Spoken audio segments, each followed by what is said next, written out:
তো দাদা, কাজগুলো কেমন হয়েছে? খুবই ভালো হয়েছে। কাজগুলো করার পরে আমি খুব খুশি হয়েছি, দেখে খুব ভালো লাগছে। তো দাদা, কম খরচা হলো না বেশি খরচা হলো? Reasonable price. তা আমাদের সবাই সাবস্ক্রাইবারদের কি বলতে তোমরা চান সবাই আপনি? করতে পারো, খুব ভালো এদের কাজ। ঠিক আছে, থ্যাংক ইউ দাদা। হ্যালো বন্ধুরা, আমরা এখানে একটা কিচেন করেছি, তো চলুন দেখা যাক।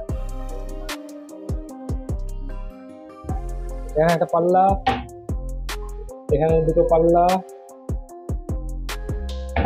সাইডে একটা কর্নার পাল্লা করা হয়েছে 180 ডিগ্রি কর্নার দিয়ে, ওপেন হয়ে যাবে। এরপরে এখানে একটা কাটলারি দিয়ে দিয়েছি 4 ইঞ্চি, একটা 6 ইঞ্চি প্লেন বাস্কেট, এরপরে আছে থালি, এবং এখানে গ্যাস সিলিন্ডার রাখার জন্য একটা পাল্লা করা হয়েছে। এরপরে উপরে আমাদের এখানে একটা স্লাইডিং করা হয়েছে, এখানে দুটো পাল্লা করা হয়েছে, এবং এই সাইডে একটা পাল্লা করা হয়েছে। উপরে সব স্পট লাইট দেওয়া, নিচে প্রোফাইল লাইট দেওয়া, এখানে আলোর অসুবিধা হবে না। এরপরে আমরা চলে যাবো ঘরে। ঘরে এখানে একটা ওয়ার্ডরোব করা হয়েছে দুপাল্লা, এখানে ব্লেজার ঝোলানোর জায়গা, এখানে একটা ফল সিল্ক দেওয়া আছে, এখানে দুটো ড্রয়ার করা হয়েছে।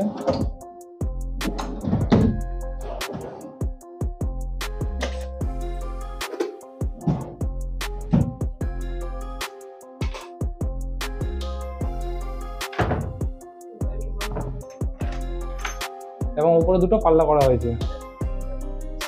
এছাড়া এখানে বাঙ্কারের কাজ করা হয়েছে, এই যে বাঙ্কারটা করা হয়েছে। এখানে দাদা একটা খুব সুন্দর আয়না কিনে নিয়ে এসছে, এটা আমরা ফিটিং করে দিয়েছি এবং সেন্সার লাইট দিয়ে বিভিন্ন রকম লাইট জ্বলে, অফ, অন, কম হোয়াইট, এরপর আছে সাদা, এবং এরপরে দুটো কালার মিক্সচার, খুব সুন্দর লাগছে।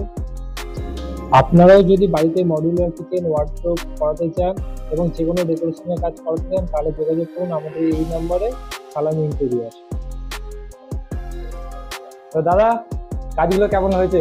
খুবই ভালো হয়েছে। কাজগুলো করার পরে আমি খুব খুশি হয়েছি, দেখে খুব ভালো লাগছে। তো দাদা, কম খরচা হলো না বেশি খরচা হলো? Reasonable price. তা আমাদের সাবস্ক্রাইবারদের কি বলতে তোমরা চান সবাই আপনি? করতে পারো, খুব ভালো এদের কাজ। ঠিক আছে, থ্যাংক ইউ দাদা।